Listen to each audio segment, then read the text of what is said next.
2 hari setelah Lebaran tahun 2012, aku memutuskan untuk buru-buru kembali ke kota Bandung. Aku beralasan sama mama kalau aku sibuk dengan tugas kuliah. Sebenarnya sih itu alasan bohong. Kampus aku aja masih libur 1 mingguan.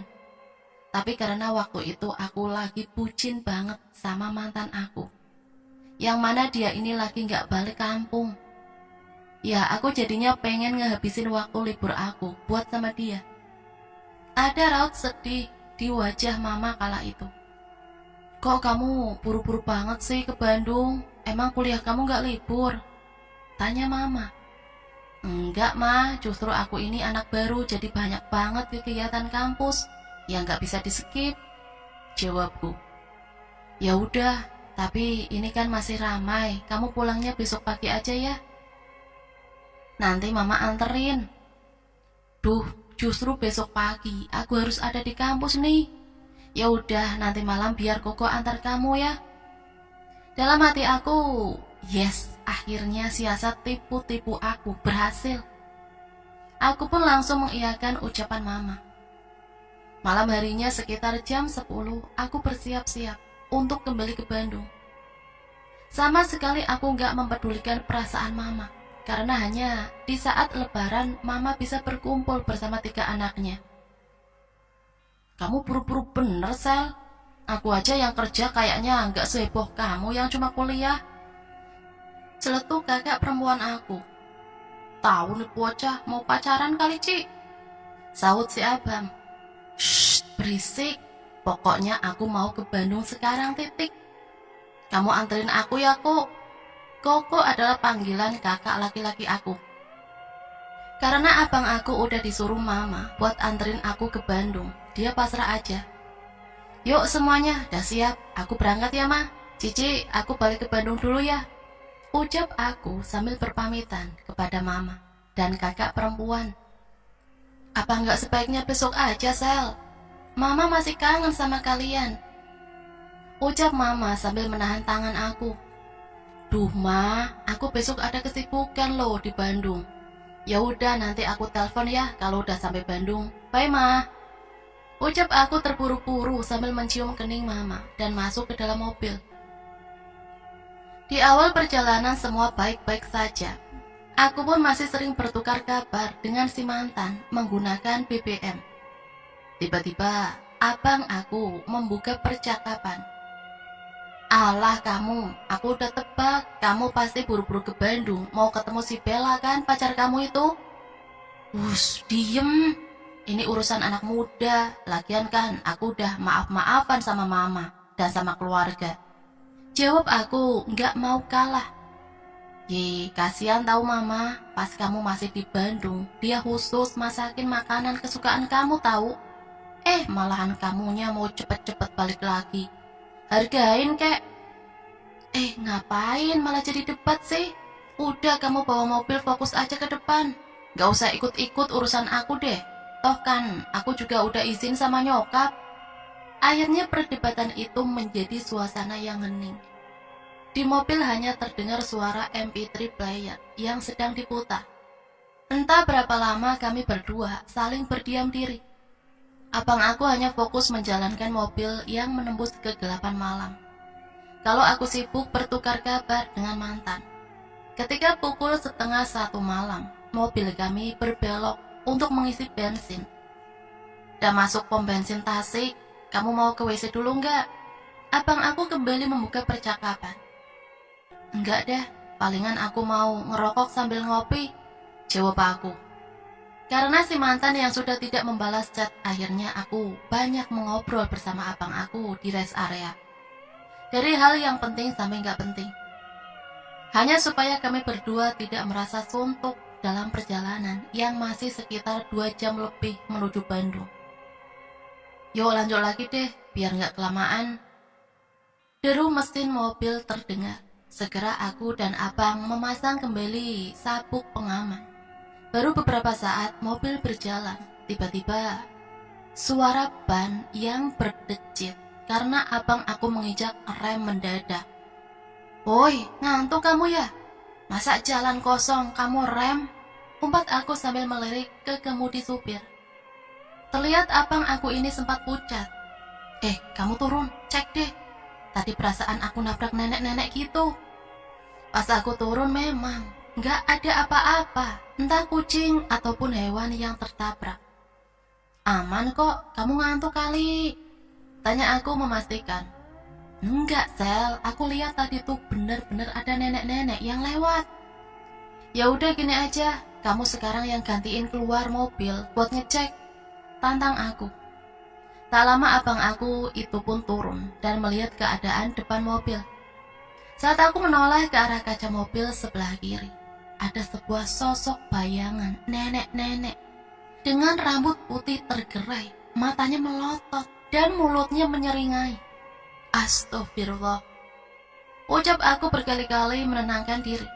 Di sebelah kanan aku lihat abang yang udah selesai ngecek keadaan mobil depan. Woi, kenapa kamu gemetaran? Kayak habis lihat setan. Tanyanya mengagetkan. Aduh, itu tadi aku lihat nenek-nenek mukanya nyeremin. Wah, ayo buruan deh cabut, gak bener ini tempat. Ucap aku gemetaran. Kami berdua tak saling ucap, keadaan mencekam itu sungguh membungkam kedua mulut kami. Di dalam perjalanan malam itu 30 menit berselang, kendaraan kami mulai memasuki kawasan yang hanya dihiasi oleh pepohonan besar. Tak lama dari kejauhan kami berdua melihat ibu-ibu paruh baya berdiri di pinggir jalan sambil melambaikan tangan. Kamu lihat gak itu ibu-ibu? Tanya si abang. Lihat, tapi gak usah ditanggepin lah, takutnya setan. Ya kali ibu-ibu jam 2 pagi ada di pinggir jalan, mana dalam hutan lagi.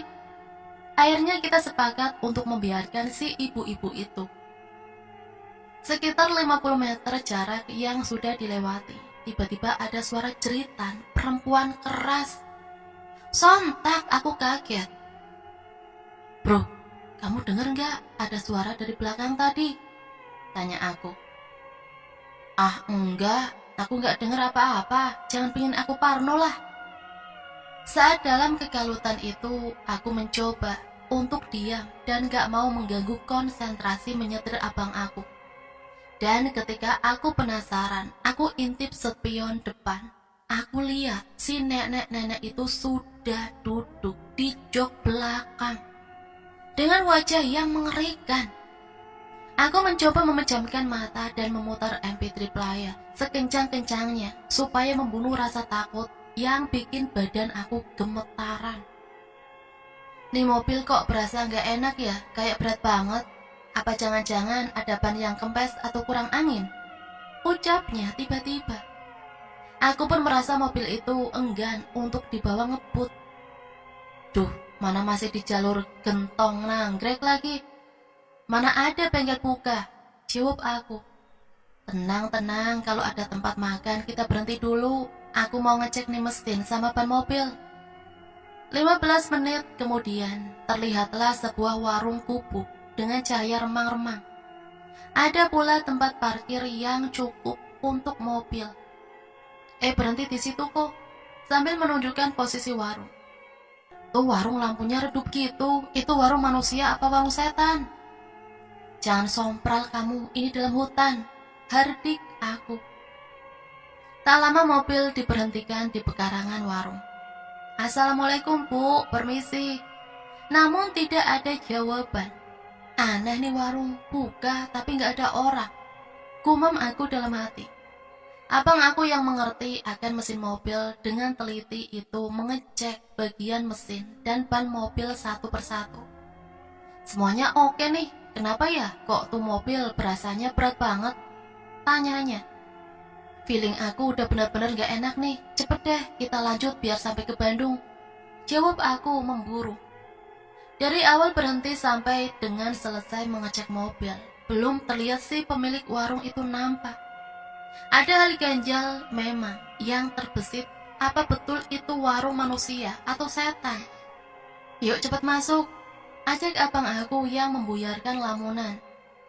Baru saja beberapa meter mobil melewati warung itu saat aku menengok ke belakang. Warung itu sudah lenyap. Kok, lihat kok, itu warungnya nggak ada kok. Anjrit, itu tadi apaan dong kalau bukan warung? Tanya aku panik. Aku juga ngerasa ada yang aneh. Kamu perhatikan gak sih, sepanjang jalan tadi nggak ada bis, motor, atau mobil yang lewat.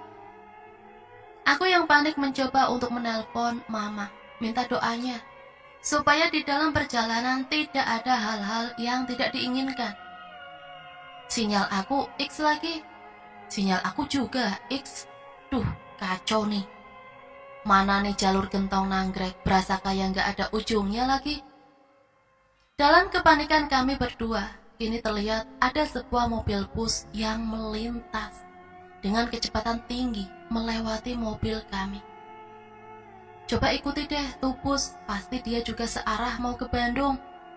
Abang aku hanya mengangguk dan mencoba menambahkan laju kecepatan mobil, walaupun masih terasa berat. Duh, gak kekejar itu bus, jawab abang aku. Setelah mungkin 30 menit, mobil menyusuri jalan. Terlihat ada ramai-ramai orang berkerumunan.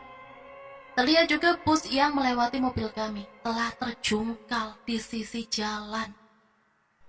Abang aku langsung melambaikan laju mobil dan membuka kaca jendela, melihat peristiwa naas itu. Orang yang berkerumunan itu langsung membalikkan wajah kepada kami.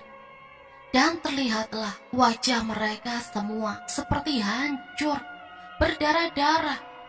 Sebagian terlihat tubuhnya dililit dengan kafan kumal, menyerupai pocong. Sontak kami berdua saling pandang dan akhirnya teriak sejadi-jadinya. Anjir, itu apaan dong ya tadi? Hus, diem, jangan diceritain.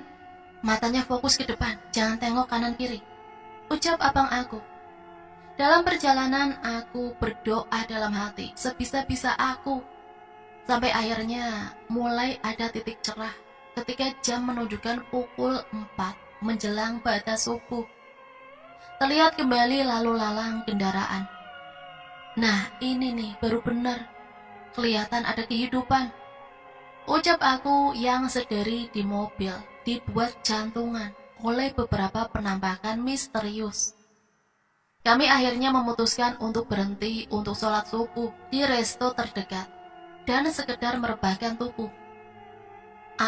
Ini dari mana ya? Dan mau kemana? Ucap pria parubaya si pemilik kedai resto. Mau ke Bandung pak, dari Pangandaran, jawab abang aku. Maaf, ini di mana ya pak? Kita dari tadi perasaan muter-muter nggak sampai-sampai ke tujuan pak. Tanya aku memotong. Si bapak kemudian menghela nafas. Ia berkata, jika ini masih ada di daerah Lingkar Nagrek. Si bapak pun berujar untuk tidak melamun sepanjang perjalanan, karena belum lama ini ada bus yang terjungkal dan beberapa orang meninggal di tempat. Saat itu banyak kecelakaan. Lebih baik berhati-hati dan selalu berdoa kepada Sang Pencipta. Sebelum melanjutkan perjalanan kembali, ketika aku melihat HP, sudah banyak pesan singkat yang masuk. Salah satunya dari Mama. Sel, kamu udah sampai mana sama Koko? Kok Mama telepon gak aktif?